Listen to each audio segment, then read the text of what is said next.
Mercredi, des idées en goguette. Marché ouvert, des idées en vrac. Émission sur Alliance 92, tous les mercredis à 6h45 et 7h30. Rediffusion le même jour à 17h30 et à 18h. Et c'est déjà la fin du mois de juin, en ce mercredi des goguettes. Les festivités ont pris fin et la vie reprend son cours. Manara Samuel n'a pas tort de nous dire alors opinions diverses et variantes. Après la célébration très minimaliste de l'année dernière, la fête nationale a repris quelques couleurs cette année. Un retour presque à la normale depuis le début de l'épidémie de Covid-19. Une célébration qui n'aurait pas dû avoir lieu si l'on en croit certaines personnes. Bref, une fête nationale qui n'aurait tout simplement pas dû être fêtée, au grand dam des commerçants et autres gens qui vivent de ce genre d'événements devenus pour le coup salvateurs pour l'économie et le budget des ménages. Pour des raisons d'obédience politique et d'aversion à l'égard des tenants du pouvoir, on préfère l'idée de faire l'impasse sur sa propre fête nationale. On ne sait quel peuple de quel pays serait enclin à boycotter l'anniversaire de son indépendance pour des motifs politiques, mais il en existe certains au pays. Bref, Manara Samuel, le fait est que les festivités officielles se sont déroulées au stade flambant neuf de Mahamasna, rebaptisé Stade Barré, une des fraîches réalisations de ces derniers mois. À ce niveau, le régime en place a clairement fait de la course aux infrastructures une de ses priorités, quitte à s'attirer parfois la foudre de ses détracteurs qui rechignent à en croire l'utilité, et se constitue alors en donneur de leçons en termes de priorité.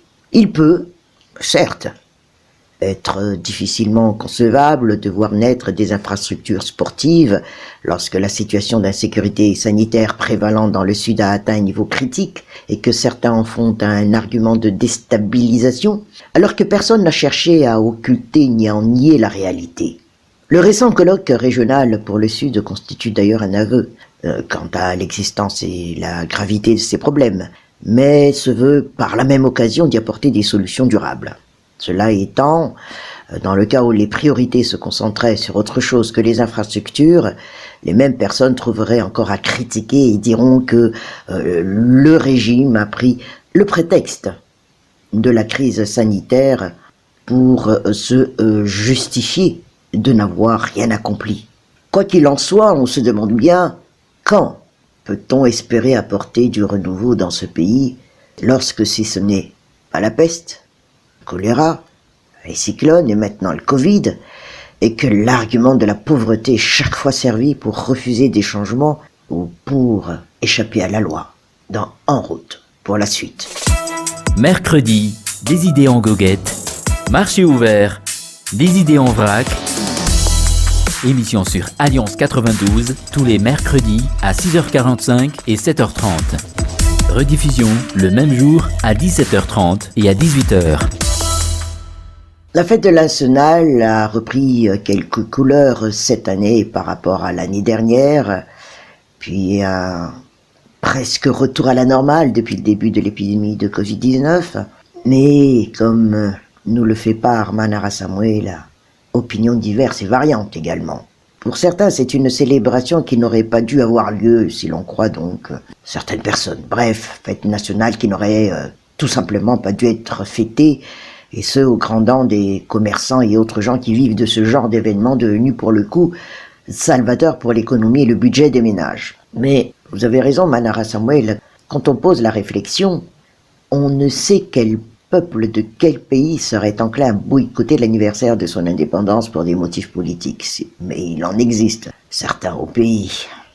Bref, le fait est que les festivités officielles se sont déroulées au stade flamboyant neuf de Mahamasna, rebaptisé Stade Barré, une des fraîcheurs réalisations de ces derniers mois. Et à ce niveau d'ailleurs, le régime en place a clairement fait la course aux infrastructures une des priorités, quitte à s'attirer parfois la foudre de ces détracteurs qui rechignent à en comprendre l'utilité et se constituent en donneur de leçons en termes de priorité. Il peut être difficilement concevable de voir naître des infrastructures sportives lorsque la situation d'insécurité sanitaire prévalant dans le Sud a atteint un niveau critique et que certains en font un argument de déstabilisation alors que personne n'a cherché à occulter ni à en nier la réalité. Mais comme on le dit, Dans le cas où les priorités se concentraient sur autre chose que les infrastructures, eh bien, les mêmes personnes trouveraient encore à critiquer et diront que le régime a pris le prétexte de la crise sanitaire pour se justifier de n'avoir rien accompli. Mais Covid-19 nous titille toujours. On parle de Delta Force. Oui, Manara Samuel, pendant ce temps, voici qu'arrive tout droit de l'Inde le nouveau variant dénommé Delta. Aucun cas du genre n'a encore été recensé au pays, mais l'on sait que des décès dus à cette souche du virus ont d'ores et déjà été recensés dans quelques îles de l'océan Indien. Mais c'est donc tout proche. Et il est à se demander si ce n'est qu'une question de temps avant qu'elle ne débarque sur la grande île. En d'autres termes, le virus continue de se comporter de manière imprévisible. Et ce n'est finalement pas si étonnant que même les grammairiens, médias et autres scientifiques ne parviennent pas à se mettre d'accord sur le genre du mot Covid. Certains utilisant selon les humeurs le masculin, d'autres le féminin, ou qu'on parle tantôt de variant et tantôt de variante. Et au-delà de ces considérations linguistiques, et puisqu'il n'en sert définitivement pas à grand-chose de donner un sexe du virus, force est d'admettre, dans le monde entier, autant le microcosme scientifique international que responsables étatiques est dépassé par cette pandémie. À preuve, nous démontre ici Manara Samuel, pour que ce variant Delta soit dorénavant présent dans un peu moins d'une centaine de pays, les mesures prises au niveau des frontières demeurent inefficaces. Même si ce n'est sans doute un peu tard, le secteur touristique malgache, pris à la gorge par cette pandémie qui traîne en longueur, envisage sérieusement désormais de se tourner essentiellement vers la clientèle intérieure. Depuis toujours, les touristes étrangers ont découvert des facettes de Madagascar que certains Malagasy eux-mêmes n'ont jamais eu la chance de voir de leurs propres yeux, parce qu'ils n'en ont jamais eu les moyens, ou alors en raison du coût prohibitif des produits et prestations touristiques. Alors que le Premier ministre a évoqué l'idée que certains fassent pression pour la réouverture des frontières nationales, l'éventualité semble une fois de plus s'éloigner au vu de cette propagation rapide de la nouvelle souche, contraignant d'ailleurs quelques pays à envisager la possibilité d'un nouveau reconfinement. Il est vrai que depuis quelques jours, il n'y a eu soit aucun décès, aucune nouvelle contamination pendant quelques jours, augurant a priori des perspectives réjouissantes, mais c'est justement dans un moment pareil que la vigilance doit se renforcer au niveau de la population et que les autorités sanitaires ne refassent pas la même erreur de ne pas se préparer à une possible nouvelle vague. À mercredi prochain. Manara Samuel.